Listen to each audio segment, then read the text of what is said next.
भुजिया और इसके साथ ही मटन बाल्टी गोश्त है। कुछ सुर्ख नहीं करना है, कुछ भी नहीं करना है, बस हल्का सा कलर आने देते हैं।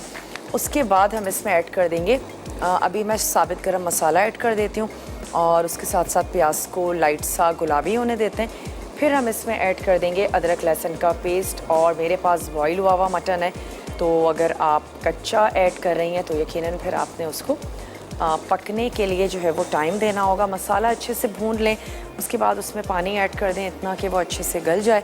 अच्छा, इसमें ऐड करने जा रहे हैं तेज़ पत्ता, शामिल कर देते हैं ज़ीरा, इसके साथ ही इसमें जाएगी दालचीनी, लौंग, बड़ी इलायची, खोल कर ऐड कर देते हैं। अच्छा जी, ये तमाम चीज़ें मैंने इसमें ऐड कर दी और अब मैं ले लेती हूँ एक अदद चम्मच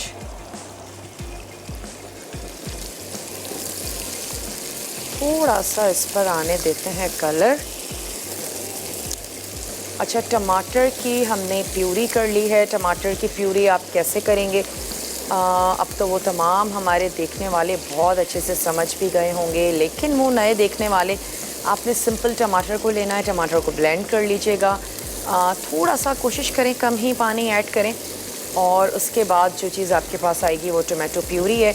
अगर आप उसको कुक कर लेते हैं अच्छा सा और उसमें जितना भी पानी है वो रिड्यूस हो जाता है, तो फिर आपके पास आ जाता है टोमेटो पेस्ट। टोमेटो प्यूरी तो वैसे मिकदार में ज़्यादा ही होती है क्योंकि उसमें टमाटर का पानी भी मौजूद होता है, लेकिन टोमेटो पेस्ट अगर आप ऐड कर रही हैं तो फिर 2 टेबल स्पून काफ़ी होगा, क्योंकि 1 टेबल स्पून पेस्ट ऑलमोस्ट बराबर होता है एक बड़े से टमाटर के। और आजकल क्योंकि सैलाब की वजह से सब्ज़ियाँ काफ़ी नापैद सी हो गई हैं, तो टमाटर मोस्टली अब ये है कि टोमेटो पेस्ट का भी हम इस्तेमाल कर रहे होते हैं, वो हमें बाज़ार से ज़्यादा चीप पड़ रहा होता है। तो अगर आप पेस्ट यूज़ कर रही हैं तो फिर आप ऐड कर दीजिएगा 2 टेबल स्पून।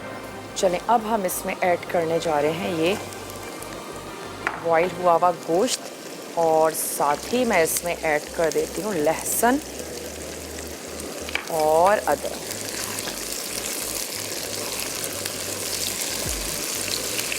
ये हमने इसमें शामिल किया।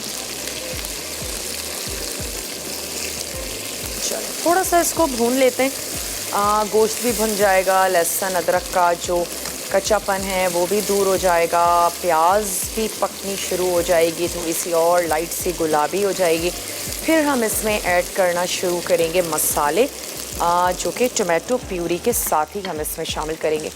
2 अदद टमाटर की हमने तैयार कर ली टोमेटो प्यूरी, और फिर शायद ही कोई ऐसा मसाला हो जो आपके घर में मौजूद ना हो।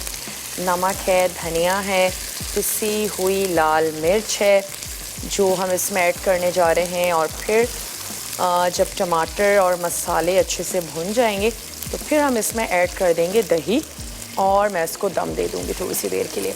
ना तो बहुत ज़्यादा ड्राई होगा और ना हम इसमें बहुत ज़्यादा शोरबा करने वाले, लेकिन ये है कि अच्छा सा मसाला होगा खाने के लिए, एक लिपटा लिपटा सा ज़बरदस्त सा। तो चलिए थोड़ा सा मैं इसको और फ्राई कर लेती हूँ।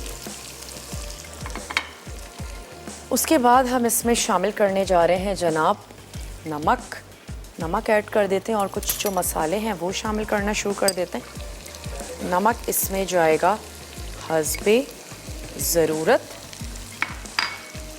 साथ ही हम इसमें शामिल कर देंगे पिसी हुई लाल मिर्च, पिसा हुआ धनिया। ये तमाम चीज़ें इसमें चली गईं और हमने थोड़ा सी इसकी अच्छी सी भुनाई करनी है। जितने भी हमारे देसी खाने हैं, भुनाई बहुत ज़्यादा इम्पॉर्टेंट है भाई। अगर आपने अच्छे से नहीं भुना हुआ तो फिर आपने, इसका मतलब है कि इंग्रेडिएंट्स बेशक ठीक हों, तमाम चीज़ें ठीक हैं, लेकिन एक रॉनेस रहती है हमारे इन मसालों में और गोश्त में भी स्पेशली, तो गोश्त की भुनाई भी बहुत ज़्यादा ज़रूरी है, वरना एक अजीब सी हीक जो है वो हम तमाम लोगों को फ़ील होती है। तो मैंने अभी भी इसको थोड़ा सा भूना, लेकिन मसालों को भूनने के लिए हमेशा हमें ज़रूरत होती है लिक्विड की। तो मैं वैसे पानी ऐड कर देती हूँ मोस्टली, लेकिन अभी क्योंकि हमारे पास है टोमेटो प्यूरी तो मैंने यहाँ टोमेटो प्यूरी ऐड की और इसके साथ भी हम इसको भूनेंगे क्योंकि हमारे पास जो गोश्त है वो गला हुआ है। आप क्या कर सकते हैं, पहले भुनाई करें फिर पानी ऐड करके गोश्त को गलाएं, या फिर मसालों के साथ पहले गोश्त को गला लें, उसके बाद ऐड करें टमाटर की प्यूरी और फिर आप उसको भून लें। क्योंकि अच्छा है कि किसी भी किस्म की खटास ऐड करने से पहले आप गोश्त को या आलूओं को पहले गला लें तो ज़्यादा बेहतर रहता है।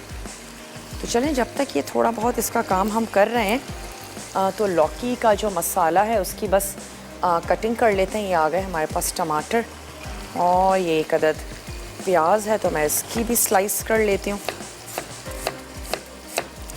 थोड़ा सा भगाड़ लगाएंगे कुछ मसालों के साथ और प्याज को हल्का सा कलर दे देंगे। इसी मसाले को मैं निकाल के रख भी लूँगी ताकि हम इसको गार्निशिंग के लिए यूज़ कर लें। और टमाटर तो हर चीज़ में ऐड किए जाते हैं, चाहे वो सब्ज़ी हो या फिर गोश्त तैयार कर रहे हैं, लेकिन मसाला जब बन रहा है तो हमें चाहिए टमाटर, प्याज या फिर दही। चलिए थोड़ा थोड़ा सा इसको चम्मच चलाते जाते हैं। प्याज के हमने यहाँ पर स्लाइस कर लिए और इसको मैं यहाँ ऐड कर देती हूँ और इसी के साथ साथ जो टमाटर हैं उसके भी हमने स्लाइसेस कर लेंगे ताकि एटलीस्ट हम अपनी तैयारी कर लें। थोड़ा सा मैंने यहाँ पे गार्निशिंग के लिए निकाल लिया।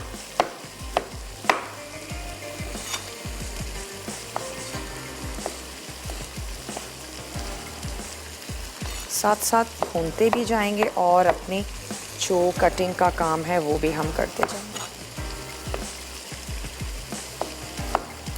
और अच्छा है टाइम को उसी तरीके से घर में भी मैनेज किया करें। अगर आप किचन में हैं ही मौजूद और गर्मी में चीज़ों को भून रहे हैं, पका रही हैं, तो अच्छा है कि कुछ और कटिंग का काम आपने साथ ही कर लिया। और स्पेशली अगर आपके सिंक में बर्तन हैं, साथ ही साथ आप उनको वॉश करते जाएं ताकि आपका जो टाइम है वो यूटिलाइज़ भी हो। और अगर हम उस दौरान किचन से बाहर निकल जाते हैं तो फिर बहुत सारे लोगों के साथ यही मसला होता है कि ओहो गोश्त जो है वो लग गया या प्याज थोड़ी सी ज़्यादा ब्राउन हो गई। तो मैं ये समझती हूँ कि गोश्त या सालन को जब वो स्पेशली भुनाई पे हो अनअटेंडेंट बिल्कुल ना छोड़ें, बल्कि वहीं किचन में रहते हुए जो आपके ज़रूरी काम होते हैं वो आप साथ साथ निपटाते जाएं। और फिर उसके बाद जब आपने पानी ऐड कर दिया, आपने गलने के लिए रख दिया है, फिर ये हो सकता है कि आप चले जाएं और फिर उसके बाद आपने अपने बाकी काम जो है वो कर लिए। इससे ये होगा आपका खाना भी पकता रहेगा और आपके और बहुत से काम जो हैं वो भी चलते रहेंगे। तो चलें अब इसमें ऐड कर देते हैं दही। दही को मैं अच्छा सा फेंट लेती हूँ। साथ ही इसमें जाएंगी हरी मिर्चें,